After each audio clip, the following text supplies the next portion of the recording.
Shamokin particularly is, 8 miles away from Knoebels.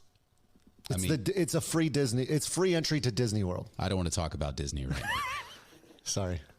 You could go to Knoebels for free, though, just to let you know. I'm not saying I didn't bring it up. Again, we'll save that for another podcast. But you're right. We are extremely fortunate to have a place like Knoebels literally in our backyard. So Little League World Series. Mm-hmm. Little League World Series. The Elisburg Gun Cup.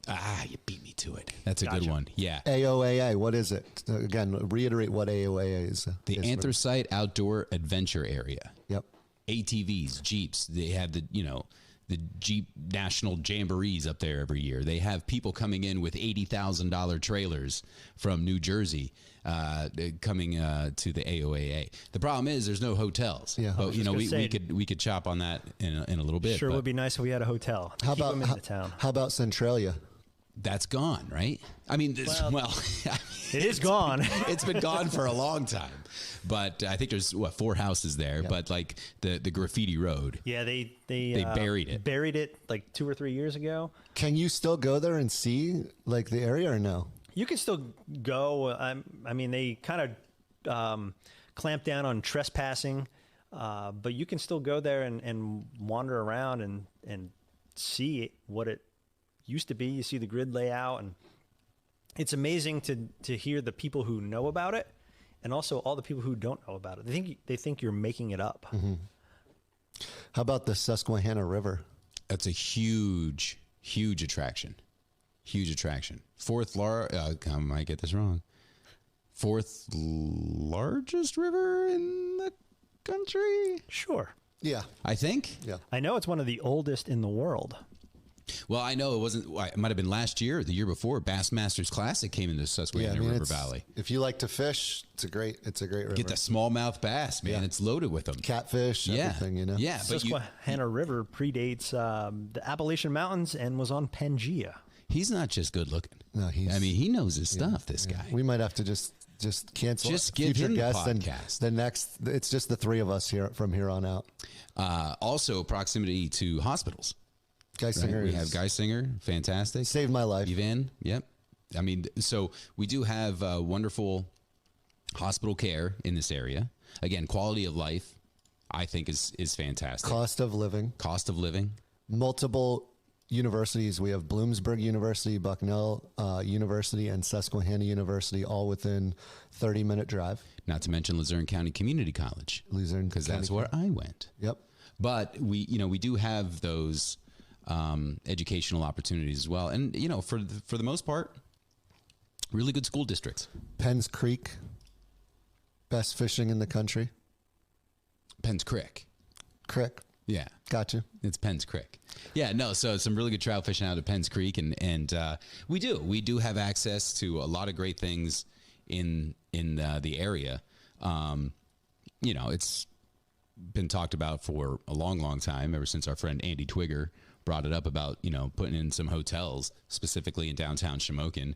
And I think you can blame COVID on that one a little bit. Andy, I think, lost some of the investment regarding the hotels coming in.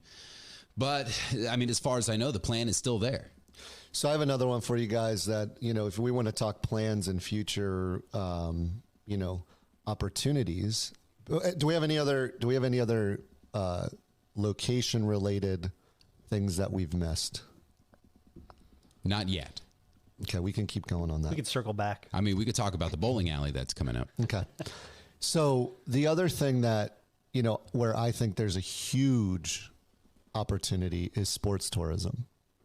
So if you've traveled, to Ocean City, Maryland area, or, really anywhere in suburbia, there are these massive youth, in particular, sports tourism facilities that bring in literally millions and millions of dollars to local communities. And the reason why I think we would be a perfect spot for that is due to Knoebels right? You have access to a free admission park where these kids who literally everybody thinks Johnny and Susie's going to be the next superstar. So mom and dad will travel every weekend and play baseball and basketball and flag football and field hockey and volleyball and cheerleading and all these things, right?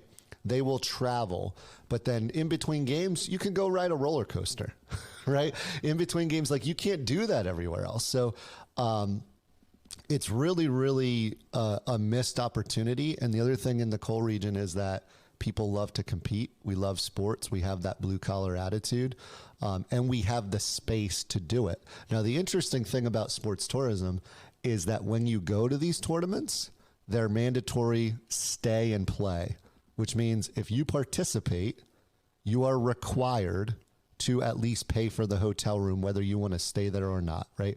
I have friends whose parents have lived in the same town as where the tournament is being played, and they just pay the hotel and stay with their parents, right? So I'm just looking this up here. The economic impact of amateur and youth sports tourism is staggering. According to the Sports Events and Tourism Association, $39.7 billion on direct spending impact of amateur and youth sports was in 2021. So there was $39.7 billion spent on amateur and youth sports tourism. It created 635,000 jobs and tax revenue of $12.9 billion in local economies. We have the space, we have the amusement parks, we have the Little League World Series, and everything else we just mentioned. We're missing one thing. It's the hotel. Any big investors out there who might come across this podcast, if we don't want to wait for the government funding and you have private money, Chad, Dave, and I would be great partners to build a hotel. We'd be happy to spend it for you. And we'll spend it for you.